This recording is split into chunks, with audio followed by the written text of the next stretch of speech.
and Elle magazine, and a contributing editor as a book on politics and sociology of Indian television. But what is even more striking is its relevance even today. I would like to read a small paragraph out of the book for all of you.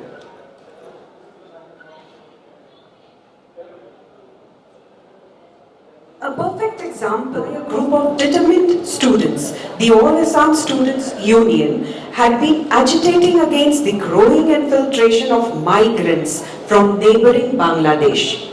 The impasse between the centre and the state had crippled the state machinery and led to several deaths. Rajiv's move to reconcile with agitating leaders was justifiably hailed, but in his haste to reach an agreement that he could flourish before the nation on Independence Day, 15th August 1985, several ambiguities were retained in the wording of the agreement. The accord proved ineffectual in dealing with the actual problem of illegal settlers and paved the way for the rise of a violent terrorist outfit, the United Liberation Front of Assam. I think today we are dealing with something which is such a fallout of that, which is why I think this book is so relevant and this new avatar necessary. Before we proceed with the Q&A, I will request Amrita to acquaint the readers or the potential readers with the book. Thank you so much, Sarita. Thank you, VLF. I'm very happy to be here and talk to you today. This is, as Sarita pointed out, a 1997 book. It was called High Hypocrisy and Television in Urban India. And I wrote it because there was absolutely nothing written on television in those days, given how impactful a medium it was. So I'm going to just start by reading out a few sort of very short excerpt, and then I'll talk a little bit about the book before we talk ourselves. So the chapter is called The New Guerrillas. The commercialization of Doordarshan opened up a whole new world for software producers. Advertising agencies set up full-fledged film units, and a couple of modern, well-equipped studios opened up in Bombay to service the advertising industry. The government also announced its openness to programming on issues of public interest, such as family planning from private agencies. One person who responded eagerly to the offer was J.K. Jain. Jain, a short, energetic man with an air of unflappable calm about him, was a full-fledged doctor with his own medical establishment in the capital. He was better known, however, for his extracurricular activities, which included politics.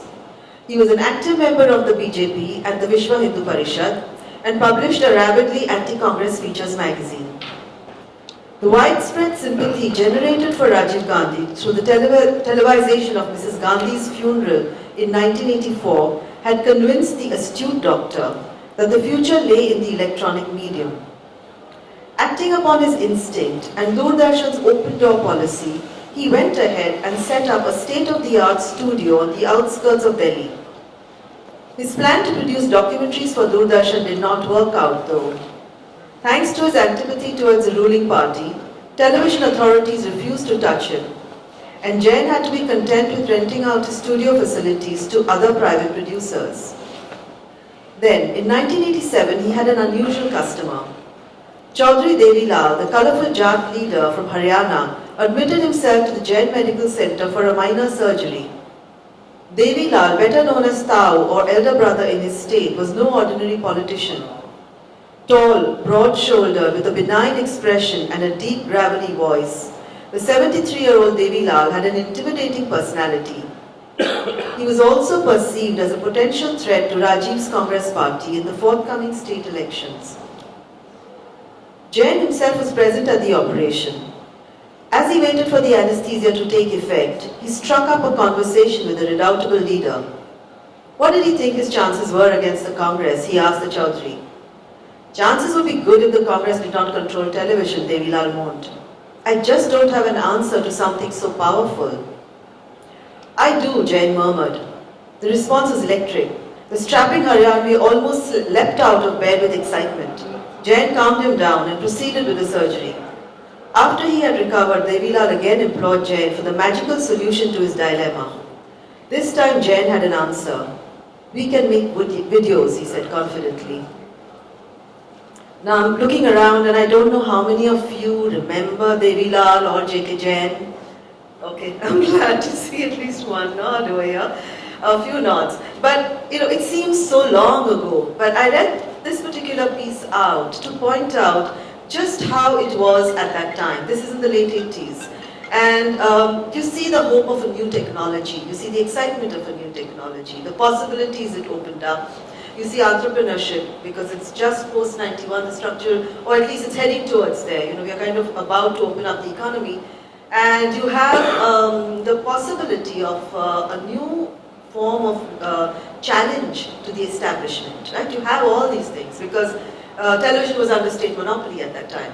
So you have all this excitement. And now look at us today. That's what, 30 years hence?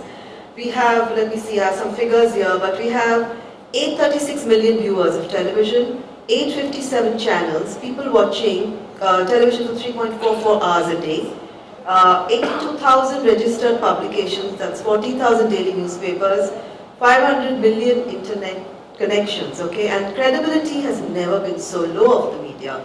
You have never had, say the word media today and you are told sensational, fake news, all kinds of commercial, corporate-owned, corporatized, and then the kind of putting together of anti-establishment and anti-national. So really, you have a situation where you have a lot of media, but it's not trusted, right? So how did we get here?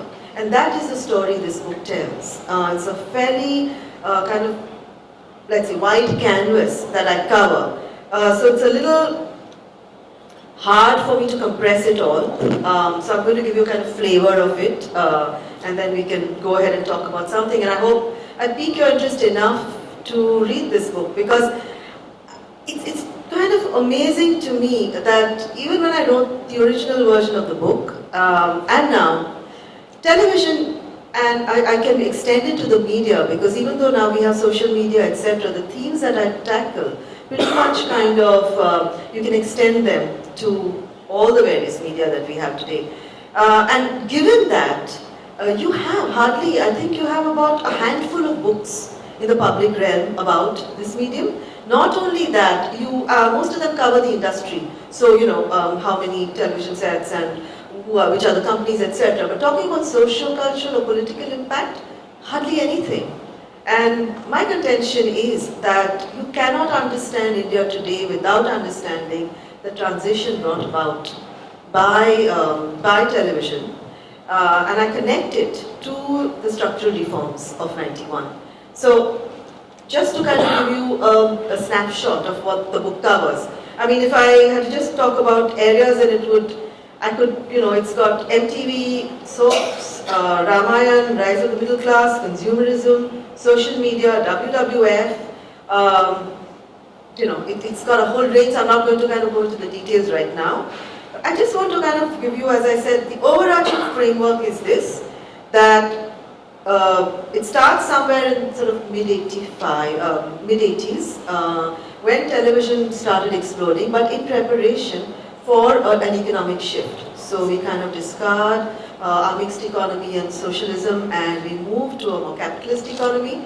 And television is the framework within which it's also responsible for pushing a certain, because it raises consumerism, it creates aspirations, etc. All this is tied in with the economic shift. The three broad themes, and I'm connecting it with what we have today in the country. So if I take the first theme as political, the rise of the BJP, which is the phenomenon we have seen over the last 3 decades. So I can't say I'm attributing, it's not a kind of direct, correlation like that, but this is a study of the kind of landscape. And within that, if you want to draw a certain political conclusion from that, then I would say there are 3 things that happened, starting in the late 80s. One was because if you had rising consumption, rising incomes, but also rising materialism, you had women going out to work in greater numbers. You had the earlier resistance to women working kind of being worn down. I met with a few kind of, for instance, marriage brokers, and they said now people want working women because it adds to the family income. So you had women, and once women have independence, economic independence, you also have a certain amount of assertion in other areas. They have other aspirations, romantic aspirations, for instance, and so on. So you had, on the one hand, women asserting themselves more. Two, you had a certain lowest common denominator programming, which came out of pretty much this sort of sudden expansion. In the early 90s, you had television opening up into many channels all of a sudden. So you had a vast array of sort of space and no content. And because there was so much competition, the licenses were quite expensive at the time, you had really very, very vulgar programming coming in. It was just a sudden, sudden kind of opening up.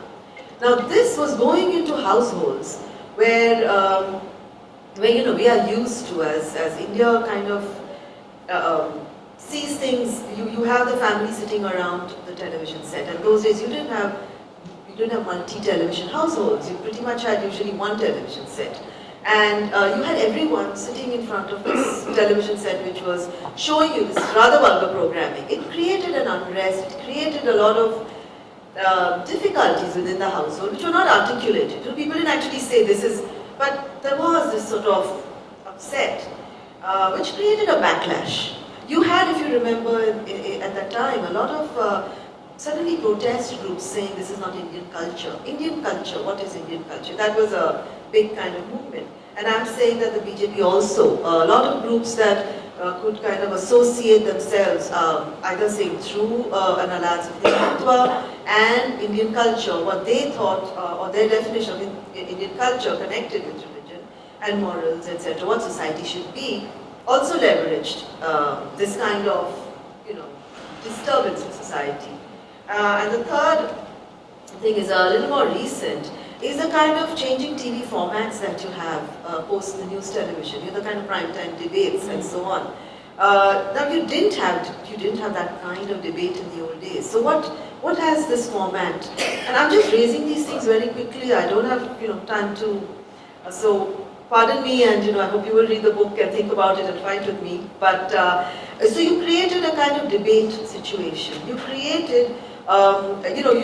Earlier you had parliament, and politicians fought in parliament, and in the media you would have some voices. But now you had on television every evening a kind of referendum on the government's actions. So you created a kind of stronger forum for the kind of, let's say, oppositional politics that could happen outside of parliament and outside of the conventional media, conventional forums that we had. So I'm saying that this contributed to the rise of the BJP, in a fairly considerable kind of manner, is my contention. That's one theme, the political, as I said. The second theme that the book deals with, again, it doesn't deal with it directly. These are not arguments I'm making in a straightforward, linear way. It is about journalism, and you could say the kind of practice of journalism within the media, and how that changed. So you had, when I start the book in the 85 or so, you have television is not autonomous, it's under state control, but we have a very free press, so you have a great demand for autonomy. And what starts happening is that television opens up very slowly. You have an opening up of entertainment because you want advertising, you want the consumerism that will push the economic shift. But you don't yet have news coming in. So it happens very slowly. And then suddenly, in sort of mid-90s, you have BBC, with the Gulf War, you have CNN, and then you have Star News. So you have some Indian programming, but there's still rules. You can't upload from here, so you have to upload via Hong Kong, all kinds of restrictions. 2000s, early 2000s, you suddenly have an explosion of news channels. And so today we can't imagine life without them, but that happened actually very, I'd say 20 years ago. Now, what happened? I mean, you had now autonomy, right? You have 400 channels, you have channels in every language, you have news, but you also had something else happening on the side, which was the rising power of advertising. So just to give you some figures, in 1976 you had 1,160 million rupees of advertising on television. In 2004 you have rupees 129.6 billion rupees, okay? And that's 2004, which has gone up like much, much more. So it's not just corporate ownership. A small kind of brief history that I can give you, this is the time when Rupert Murdoch came on the world stage and started saying that journalism or newspapers is just another business, right? You have to make profit. Now, newspapers or the media always was partly a business. I mean, it was owned by private ownership, it did have to make money, it had to pay its staff and collect news, etc. But there was a public function. The media was the fourth estate. It was in democracy, you have three estates, and there was the media that was supposed to be a watchdog. It was supposed to guard the citizens' rights and so on. So it had a public role. So it wasn't kind of just another business. But even just another business, when you make soap, for instance, it has to perform a certain function, right? This idea that it's A, just another business, and two, profit should be maximized, means that newspapers no longer have to do news. They have to make money, only money. I mean, you see that, I'm just trying to say this is the direction. That's what Rupert Murdoch gave, and it's a worldwide trend actually. And in India, we definitely faced, because our newspaper started doing the same thing. And then you have television, which is now relies so much on advertising that, so the advertiser became a kind of new boss. Now, very briefly, what does that mean when I say advertiser is the new boss? It's again not a direct correlation. You can say yes, maybe some company can say don't put out news that is detrimental to me. That's one kind of very direct, but it's more insidious. What happens is that you have the idea of the media becoming a kind of safe place for advertising. So the advertiser believes that people don't buy, they want you to buy consumer goods, then it's not nice to have a story of a famine or sad news. You must have a happy space within which news can be placed. So without knowing it, this is the kind of way the media, what constitutes the media has been changing, the environment has been changing, slowly to make it a place more for advertising rather than news. So that's the second factor that I wanted to talk about. And the third is the audience itself. How does the audience change in this new kind of, over time, how has the audience itself changed? So you know that the media has expanded. I just read out some figures, but to give you some more figures which are more to do with social media, we have 240 million Facebook users, active users, which is the largest in the world. We have 67 million Instagram users, 30 million Twitter users, and these are slightly, I think, 2-year-old figures, so must have gone up since then. So with this expansion, what happens? I mean, again, people there are many direct things that happen, and I do tend to talk more about the indirect effects, because the direct you can actually see. You see people spending more time, people always complaining their children are spending more time on mobile phones, etc. So yes, more time is spent, and you have the phenomenon of people saying anything they like. These are all very real problems. But I think what happens kind of beyond that, which we don't normally discuss, is addiction. And when I say addiction, it's combined with the other two factors I spoke of. What happens is that you are bombarded. It's like the air you're breathing in. Media is like, a part of your environment. And so you're not even aware of how and what it's doing to you. And so the possibility for manipulation are much greater.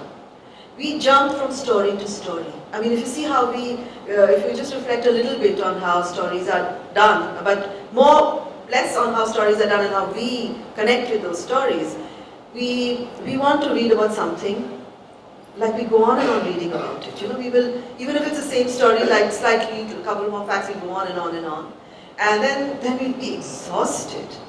And then there'll be another onslaught. And it's not like the past. If you remember when you read a newspaper, you would have read about a story and it would have been followed every day with new information usually.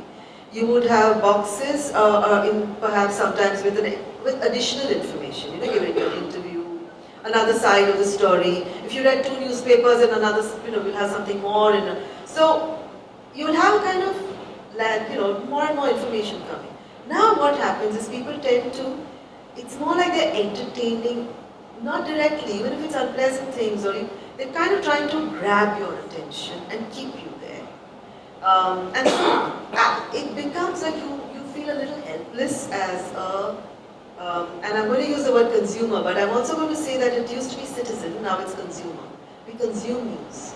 We are encouraged to consume news, like we consume, I don't know, something addictive, alcohol, maybe chocolates, but I know it sounds maybe very pessimistic, everything I'm saying.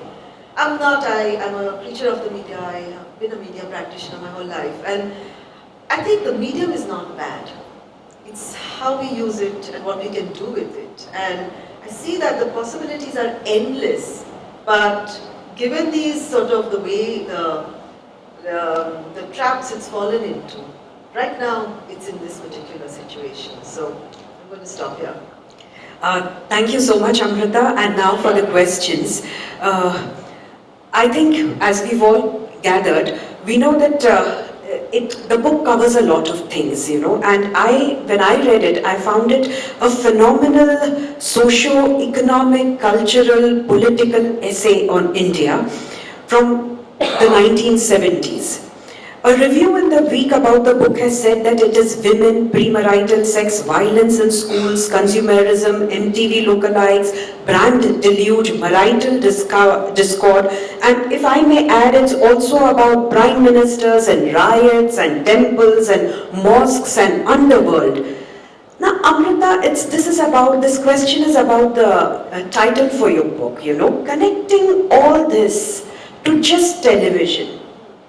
Is it not too simplistic, or rather are we not giving too much of importance to the idiot box? It's a very good question, particularly today when we have so much media. I wrote it at a time when, I thought of writing it, let me put it that way. In, I think, the mid-80s, I was doing a lot of magazine stories on changing phenomena.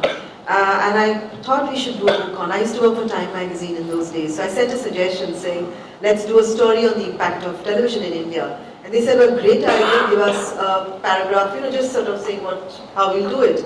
And I could find nothing. There were no studies, there was absolutely nothing written about it. And so I started working on it. I traveled around the country, I had a whole bunch of clippings, I interviewed people, and I think I spent about 5 years just talking and reading and doing the books. It's not an academic book, though I now do more scholarly work, but it's a very, very much a journalistic study. So at that time, television was it, I'd say from the sort of 85 to 2010, I'd say. It was a very, because news television did, and if you look at the figures, just the kind of sheer viewership, it's got 3/4 of India watching, right? So you cannot, it's a huge, important medium, and it comes into your house. So that's one reason. But the trends I have delineated apply to the media as a whole now. So I talked about addiction, I talked about the political impact, and I talked about the commercialization. And you will find them in across the media now. So whether it's social media or whether it's newspapers, it's print, or you will find mobile phone, it doesn't matter the technology. There's a media scholar who says technology follows economic shifts, So you can actually, I'm using television now as a metaphor. At that time it was actually, by itself, it was a change maker. Right. Maybe just to take this question forward, this should have probably come in later, but because of what you said, I'd like to do this question now. There are a lot of serials on entertainment channels which deal with reality crime, and a lot of people are hooked on to this vast array of serials. Now, the thing is that a police commissioner of one of the cities just last year almost exhorted the media not to carry these kind of serials because he said that people were, it fostered crime. Now the thing is, they are based on reality, they are real crimes. So who is imitating whom? Is it life imitating serials or television imitating life? You know, I used to cover crime in Mumbai. I used to write about the underworld, and the cops always said that, you know, when you focus on crime, then people commit crime. No study. I think the police would like to kind of believe they can control it like that. I don't think that's true. And that's why I don't believe in censorship, to be honest. I don't. I believe that there should be freedom of expression, and I think that if there are crime shows and it's showing reality, I'm not, how do I put it? Because this is a kind of tricky thing. That's why I don't write about content. I mean, I don't critique content. Because I think, you know, we are human beings. We like all kinds of strange things, and I don't think we can be controlled and, you know, we should be corralled and you should not see this, you should not. I don't believe in that. What I do think one can talk about is the addictive quality. And when you have it's like cigarettes, for instance. Cigarettes are not just addictive. There is a substance put in cigarettes to make them addictive. And so when cigarette companies were doing that, to tell a cigarette company, so you can't tell a cigarette company, look, someone is smoking, you're responsible. To some extent, yes, because they're spending money on advertising. But when they put that substance, they put the chemical that makes it addictive, you can say, is that moral? You know, is that right? You're getting people to be addicted without even knowing. So that I would oppose. Whether television should show crime, I'm not opposed to that. Amrita has in her book referred to Vikram Sarabhai as the father of Indian television. All of us are aware of Vikram Sarabhai, but I'm sure it comes as a surprise for a lot of us. Can you tell us why? Yes, sure. So in fact, it's funny because I got so interested in Vikram Sarabhai through researching television that I wrote a book. I wrote a biography on him. You see, Sarabhai had this idea. I know you know him as the founder of the space program, and he was a physicist. He was very interested in exploring scientific questions. But he was also, he was very unusual because he was a scientist, a technologist who laid great store in by development, kind of connecting science to development. And so his passion for space was partly, he had several, was developmental. He wanted to connect this very sophisticated technology that could explore space, could, answer fundamental questions of science to the problems of the poorest of the country. He was a visionary of a very rare kind, and you don't usually find people of science who think so broadly. You do find some, and those are kind of, again, people call them visionaries for that reason. So Sarabhai had the idea that one of the uses of space could be communications. And he thought about this in the 60s. It was really well ahead of his time, even globally. Even globally, people had not. At that point, the US and the USSR were still fighting for reaching space and sending a monkey to space and sending a man to space and all that. It was kind of a global superpower race. It was a competition. But what Sarabhai did, in fact, he stressed, he said, in India, the space program is not about sending elephants, or pink, blue elephants. He was clearly taking a dig at the superpowers, But that, it was kind of good panache, because for someone, an Indian, he was such a poor country. To say that, he wanted to use communication, use satellites for communication, and television was very much his idea for television. And it was through the 80s, through the 90s, any kind of blueprint for television. Every time people talked about how to, how to mold television in India, what to do, they went back to him. They went back to his vision. So it was a very, very long-lasting vision. But if you were to ask me today, what is of that vision? How do you see it? I find something interesting happened. I think he died in 1971, so you can't, he didn't foresee perhaps the explosion of privatization, which went completely against his vision of using, he wanted to use it to communicate on poverty, to reduce poverty, illiteracy, inform farmers of, a drought that's coming, or rain, fishermen of, weather conditions. Which is hardly happening. It's not happening, but the interesting thing is the internet is doing it. Right. So, I find he was a visionary, but perhaps had he lived long enough, he would have, I think television went another way. But the internet has taken all this up. So it's kind of interesting. Right, right. I would probably put it as he had the vision, but somebody else shaped it. So it just went that way. That's how it should be. This book espouses that television changed the lives of the middle class. Unspoken desires were suddenly coming out into the open. So what were these unspoken desires? So first of all, I don't know how many of you remember a serial called Rajini. Yeah, okay, that's great. So I start that chapter where I talk about the middle class with her, because she was, at that time she was this person who went around pulling up taxi drivers and fighting for the guy who gave her a product that didn't clean or something. I mean, she was always fighting, and she was a middle class champion. And yes, exactly. And what was the symbolism of her at the time was that how India's politics developed. India, the freedom struggle, if you see, was led by people of the middle class, the professional class. Nehru, Gandhi, Patel, they were all lawyers, they were well educated. These were all people of the middle class. You have independence, and then you have a shift of political power. You have these are urban as well. You have more people that are rural, you have people that are less educated, but they represent the kind of mass of India. So you have a kind of I wouldn't say imbalance, you have what a democratic balance is.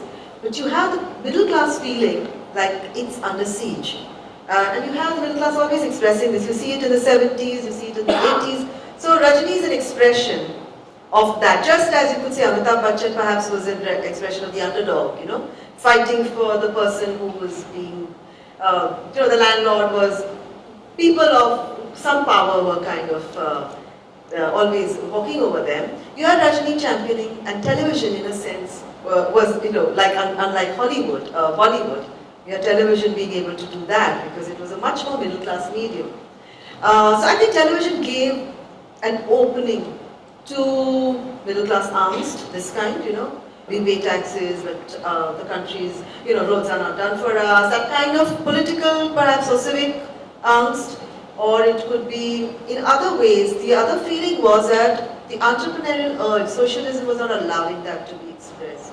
And it's not just television, but the whole economic shift coming through television. Because you suddenly have serials, you suddenly have ads, which you did not before.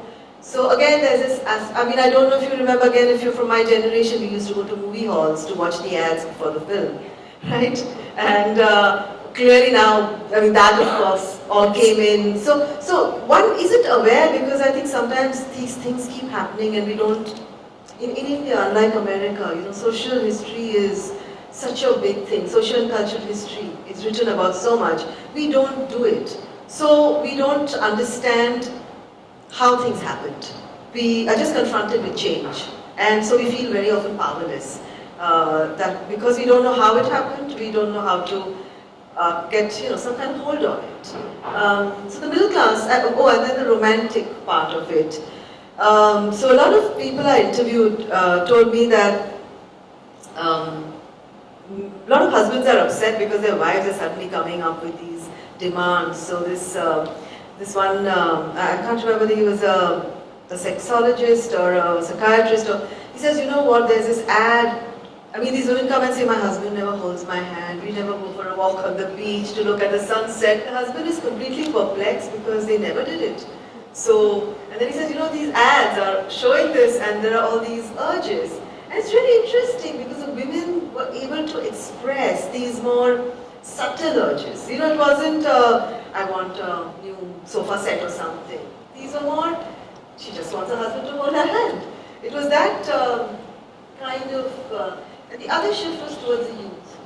You had a more elder-focused society. You know, we were far more, respect your elders, very conservative.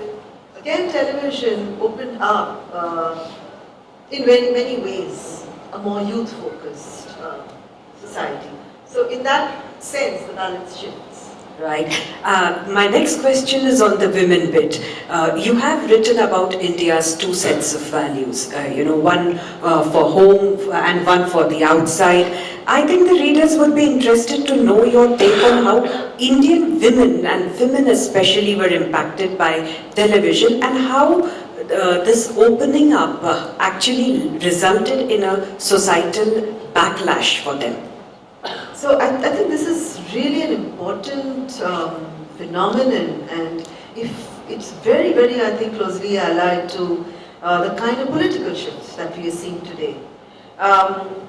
So you had, I mean, as I pointed out earlier, you had women, the idea of working women, idea of educated women becoming more and more acceptable. And very much like between the 80s and the 90s, you saw it happen kind of, if you had to have a graph, then that happened pretty sharply, kind of speeded up.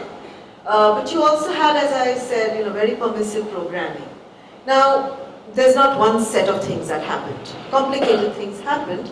So for one, you had, and you also had a women's movement at the same time coming for various reasons, educated women, but also the impact of feminism in the West and so forth. You had people talking against dowry deaths. You had these subjects being raised in domestic violence and things like that. So you have also spoken about the video of the films which were shown throughout on cable. I think that has contributed immensely. So I talk about this, so this book, I mean, I know you wanted to ask about the style of the book, so maybe I can take this opportunity to talk about that. There was this murder of a schoolgirl in a place called Ulhasnagar. It's just outside Mumbai. And it was she was burnt to death as she was giving her exam paper. And the style of the book is that it's, as I said, a journalistic book, but it's a magazine journalist book. So it's semi-literary journalism because I use a certain story also to bring out some of the kind of facts I'm talking about. So this particular murder was very disturbing, and the reason I went there and wrote about it, eventually it became a story about how cable takes something and just makes sensational. When you have a medium, a camera, and the ability to, it can go anywhere. It can either create sensitivity about something, or it can, sensationalize something and reinforce the very values that you think are reprehensible, So the women question, I think a range of things happened. One, you had women becoming freer, assertive, getting independence, whether it's economic or through education or respect, because you're an earning member of the household. That's one stream of things. You had women, I talked about this inside-outside thing. Now, they say that how does Indian society, and I'm talking about modern Indian society, how do we manage change, social change?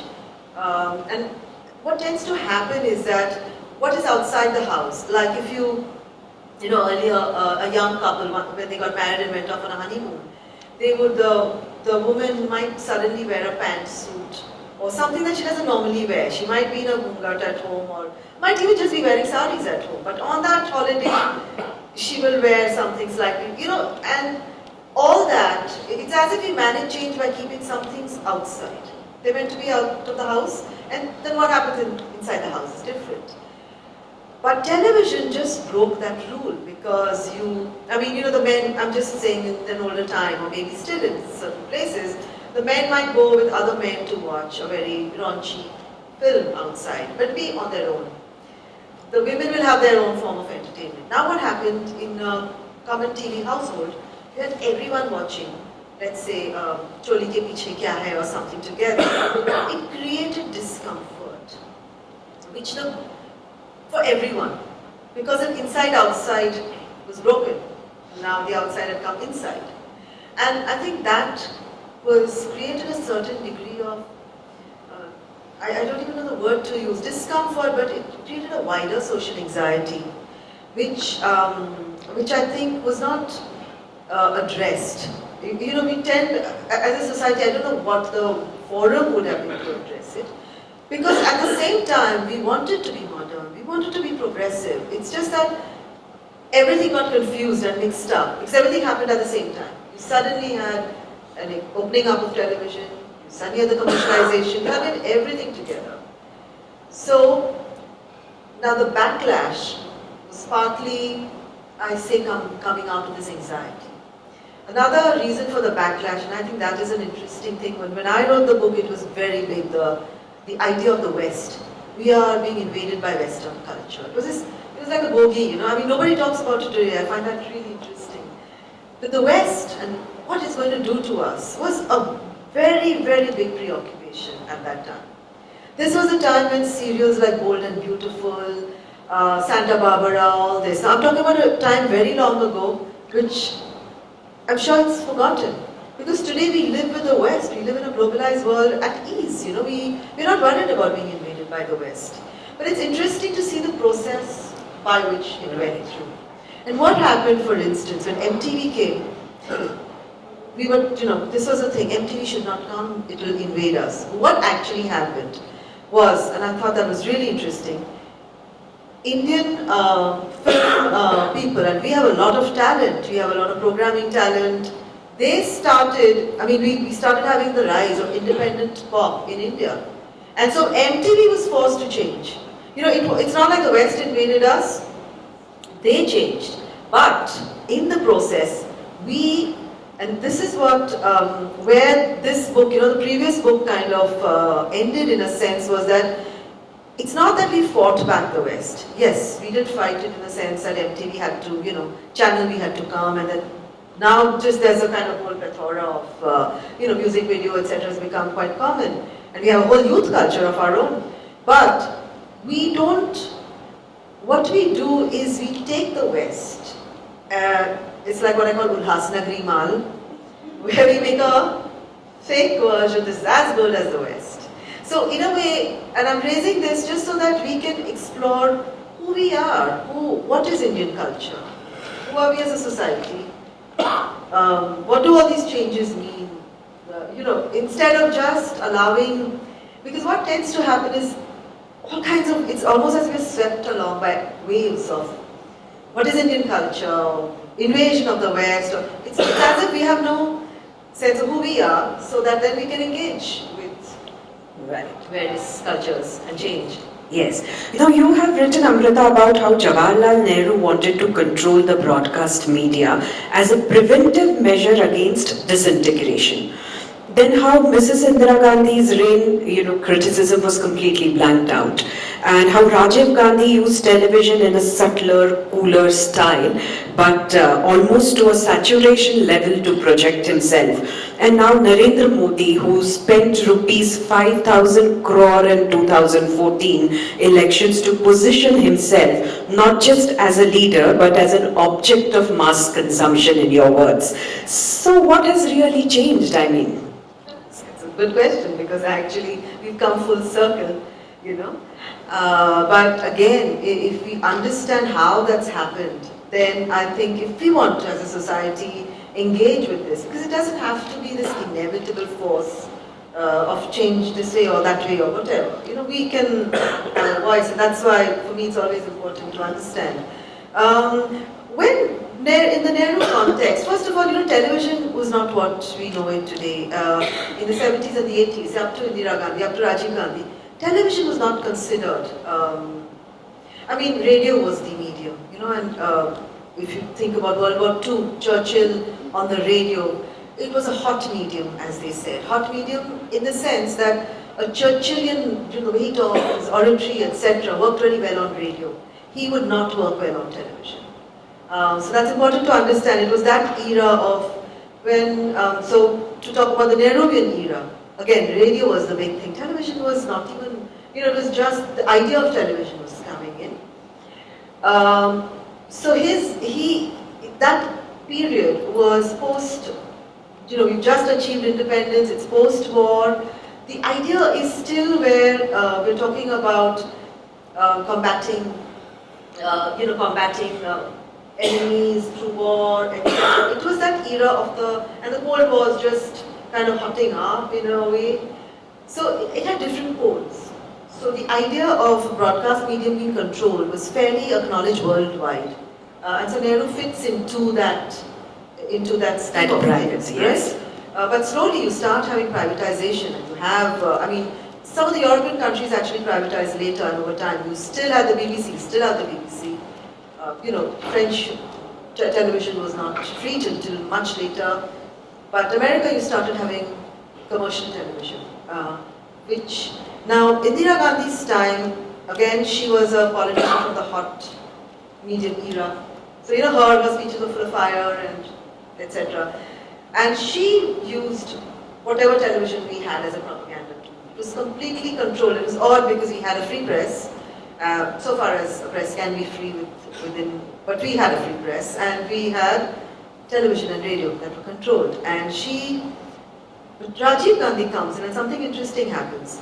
He wants to open up television because it's a tool for, as I said, to push his move to the right, capitalism. And so television is very important because you need ads. How do you tell people these goods are available? How do you create aspirations and a consumer demand, etc. So he needs opening up, but he also wants to use it as a politician. So what does he do? He had a very intelligent use initially. He did these tours of the country, very scenic locations. He used it very well. As I said, cool medium, he understood it. He was a new wave politician.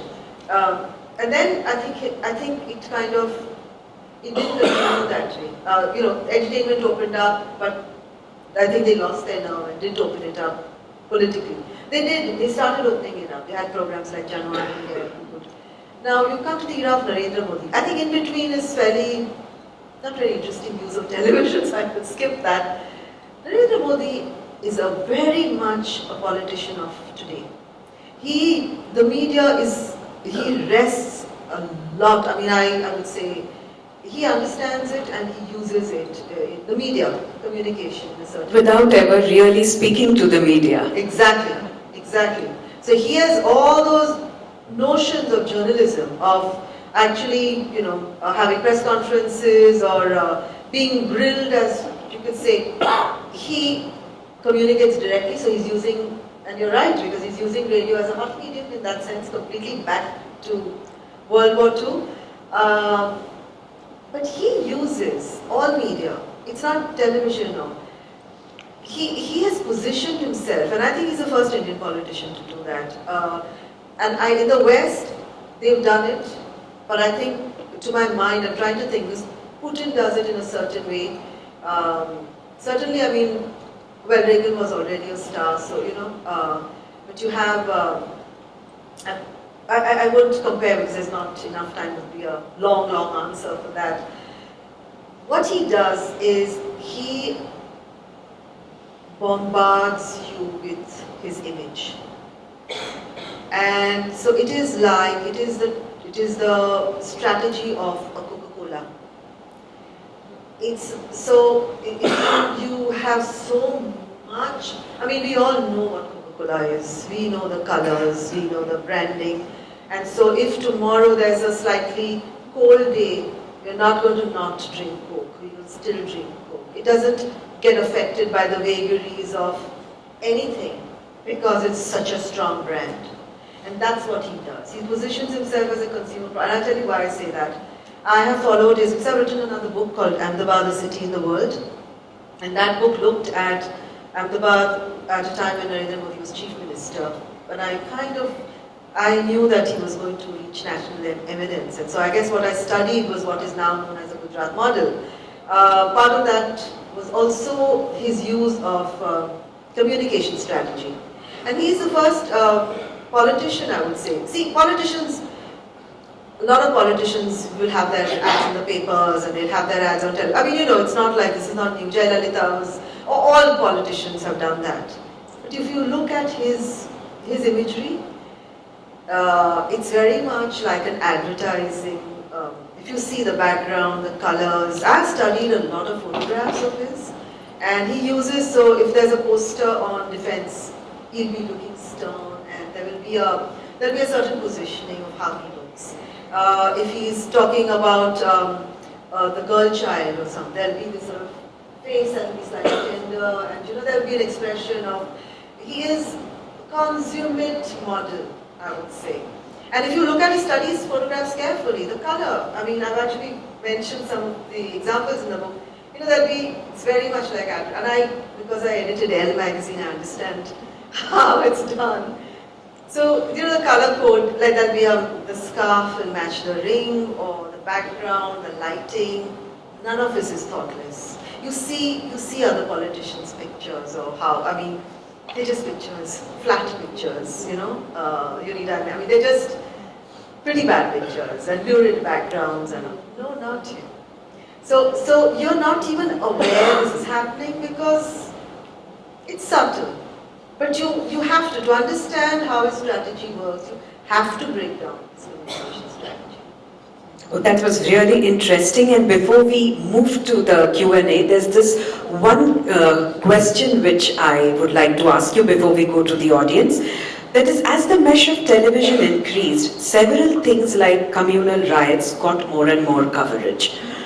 In your book, you have dealt with the Babri demolition and the aftermath, and then 2002 Gujarat riots post the Godhra incident. Especially 2002 was like the country's first televised riot. Now on one hand, if we say that though television only precipitated responses, it did not cause them. India has some major riots post-independence. Right in 1947, we all know what happened. The Gujarat riots of 1969, the anti-Sikh riots in 1984, the Bhagalpur and Kashmir violence in 1989, the riots post-Babri demolition in 1990s. You know, until then, we've been having riots every 10 years, if you look at it, 10 or 12 years.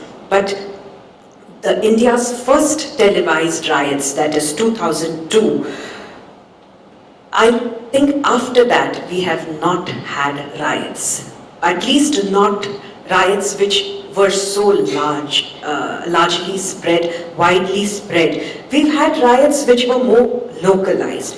So I think the first televised riots, you know, you could go to who was doing it, you could see the expressions, you could see the houses, you could see things strewn on the streets. So you got the full shock of the riots. So do you think that the powerful images which television played out for the first time have virtually managed to pull back rioting in the country? Very good question. But in a sense, it is an extremely good question, but in a sense, yes, I do think that what happened in 2002 was that you were watching, you know, you couldn't escape it, in the sense that it was, and this 24-hour business is also, you know, it wasn't the norm before at all, right? You had, first of all, you had newspapers coming in the morning, you read them, and then they're gone, right? Half an hour, or whatever time you spend on it. Television used to be two segments of news, and then after the Gulf War, you had 24 hours of news. So, I'm going to not answer your question directly because there are many shades to this, and I'll explain why. Okay, so first of all, yes, I think to answer directly to this point is that 2002 did have such kind of widespread and 24-hour coverage that you couldn't think it's happening somewhere else. It brought it up close to you. It also got a lot of response, and people were appalled by violence, just the idea of brutality and so on. And so yes, I do think that has had an impact, though I do not believe that means we will not have riots. We will, if necessary, because one has to understand, I don't actually usually call them riots, I call it communal violence, because communal violence isn't spontaneous. It is all the studies, and if you see all the commission reports, you will find that there's a great degree of planning that goes into them. So they don't just happen. So they usually, there are scholars that I could quote to make it more academic, but that's boring. So I'll just say that a lot of research has gone into this, which reached the same conclusion. And all the journalistic studies as well also reached the same conclusion that there is a sort of, it just doesn't happen. Of course, then it very often takes off, and then, it can become uncontrollable, or the crowds can swear or whatever. So that's the first point. So, whether that has an impact on the right, no. If, again, the advantages of having one then outweigh, it will happen, or it can happen. And it's not true that we've not had violence. We've had Muzaffarpur, we've had episodes of violence. We just have not had, we had city-wide violence.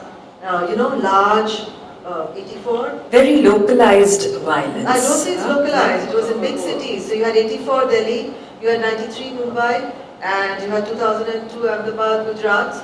So and then we've had violence after that. So, but we have not had that kind of. I say it's citywide because I'm interested in studying cities, and I think there's a connection which it's too complex to go into right now. So yes, so that's, as I said, my answer has to be a little complex, but I just want to draw another parallel, which is with the Gulf War. You had Gulf War covered 24 hours. When I was trying to write about, because I had written a lot about the Babri demolition time, and so I wanted to kind of also write about more recent use of television, and 2002 was important because television was the first televised, you could say, riot in that sense. And I was wondering why the difference, because the Gulf War coverage has been critiqued quite a lot for insensitizing, desensitizing, right? And 2002, the question you're posing to me is, did it create a certain kind of response? And I think how you look at it, from what vantage point you look at it. I think the coverage could be from the victim's point of view. Think of the Gulf War covered from the people who are facing the bombs, not from up there, from the aerial photography. See the people whose houses were going up in smoke, people are dying, limbs, if you saw that, would you be watching 24 hours of Gulf War? You'd be revolted. There should have been a revolution in the world. But we don't do that. It was the person who was in power's game in that sense. But if you see it, the vantage point. Right. So, yes. I think we should now. I might think you might have covered it before, but do you agree with the fact that Ekta Kapoor made and has destroyed television? Has she made and destroyed? I just don't use the word destroyed, okay. As I said, I'll tell you why. No. I'm happy for someone else to say it. But I'll tell you the reason why I don't say it, because it's very hard then for me to critique a phenomenon because I'm opening up the possibility. It could be Ekta Kapoor and it could also be something else, if you wanted to use the medium. We saw the rise of Doordarshan, we saw the first televised Gulf War, then we saw having some seriously good programs. Right. And then she comes. But it's not her. You watched. No! My entire family watched. I was up at the home. We watched. Some of us watched. Enough of us watched. I tell you where I do bring her up. What I do bring her up to, and I must say I watched in the beginning, but I like it because once you kind of, when you watch and then you understand what they do and the techniques they use. And I used her shows to understand addiction. And I found it interesting that she herself was an addict of chocolates and television. And I think it's interesting to understand how we viewers get hooked. And I'm saying the same strategies that were used by an Ekta Kapoor are being used by politicians today. It's a kind of fetishizing, not just by politicians but also by the media. What they do, and I'm going to, you have to read the book to understand this more, but I'm connecting it with consumerism. I'll give you another example, cricket. You know how they have when there's a World Cup going on? They will show you the World Cup. Of course, they'll show you the matches and all that. They will show you, a television will come up with a World Cup brand or some new TV set will hold whatever. Something else, someone will have a prize. Everything will be around World Cup, World Cup, World Cup, World Cup. What is it doing? It's fetishizing. It's making you addicted. It's grabbing you and making you, it's not giving you new information. So really, you're wasting many hours not knowing anything more, You're getting addicted. That's what the case serial did. The music, the close-ups, she would not shoot any long shots. It was all close-ups. If you look at ads, that's what they do now. It's always, you see the car will be, you can actually touch the car. And these are all techniques. That's what I see Narendra Modi is doing it very well. Interesting, yes, the next question. Kids to watch cartoon. But when cartoon came for the first time in Indian television, did it made any impact? Did it made any impact in significant change in Indian society? Yes, so two things I'll say about that. One is that I looked at children, and I think it's this. Again, I don't want to make a direct correlation because they are watching cartoons, but other things are also impacting them. So I don't want to sort of make a flippant. But the idea of things, violence not being real, that's what a lot of studies show. Because a cartoon character will be dropped down from a great height and nothing will happen to it, it just bounds. The feelings, you can see it kind of creates a sort of sense of, it doesn't actually impact. An understanding of violence, it becomes lighter. Even WWF, I actually went to a WWF match and I was talking to the children and watching them and they said, man, it's not real, and then one kid said it is real. But this whole idea, what is reality and what is not reality? That's one of the ways I would answer the kids' impact on kids or impact on society about the blurring of real and unreal.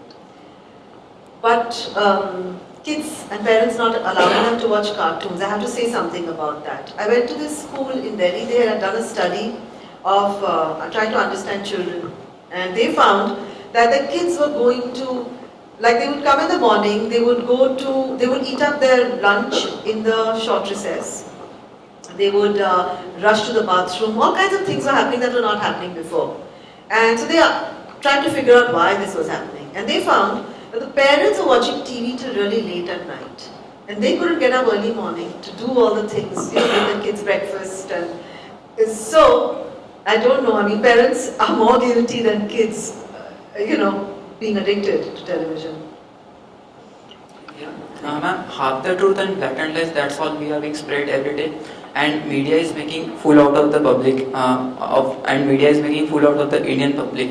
So how a common man can get access to the actual news? They're really valiant journalists, and that's amazing about India, that we have that, we will always produce, I think, people who will do very good work in journalism, and people like Sarita who go on being in the media, fighting the fight.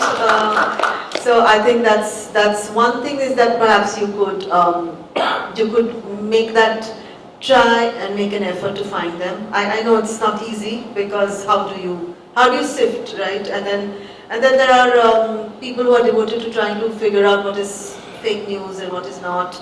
And now I think I just read that Finland, I think the government is actually on a fairly war footing trying to find a way of educating people about fake news. So all these efforts are on, and maybe that's one thing you could kind of become aware of. That's one thing. But secondly, perhaps you could, as citizens, I mean, when I wrote this book, I was a journalist. I was, very passionate about journalism, and I think part of the reason for me to write this book was I was so deeply, deeply distressed by what was happening to my profession. And I just, every time I talk to people, even other journalists at that point said, "You're overreacting," literally. Constantly, it was, "You're overreacting, no, it's not going to be so bad." I remember the reviews, some of them wrote, "Very good, blah, blah, blah," but now, it's too pessimistic, and I just want to say, well, So, at that time I said, how do citizens demand better news? What do citizens do? Because what is there? Like, you can write a letter to the newspaper. Our bosses, people who owned newspapers, and they were starting to take over in the late 80s, early 90s. You saw them all taking over. Earlier, the editor was, the kind of highest authority. You soon had owners taking over and as editors, calling themselves editors, publishers becoming editors, and you had marketing people increasingly encroaching upon editorial space. Now, at that time, two things I could think of. One was, as I said, you could write letters to the editor, but will they get space, and what I was going to say is that the owners kept telling us, you don't understand, people want entertainment. And it was like impossible to argue that no, they don't want this kind of sensationalism, they don't want it. People want news, people want to be informed. So what could you do? Because I think as citizens, one has to speak up. And this is an odd idea that would have worked in the 90s. I don't know if it can work now. But this argument that journalism or the media is just another business. Okay, suppose you take it to the consumer forum. Because it's another business, right? It's a business. We want our rights. We want truth. We want facts. We want the news.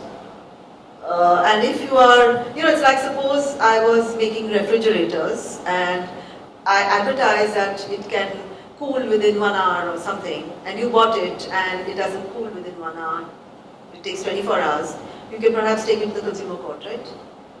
Now, if you're reading a newspaper or watching a news channel and it is telling you a lie, then could you not go to a consumer court? This was an idea.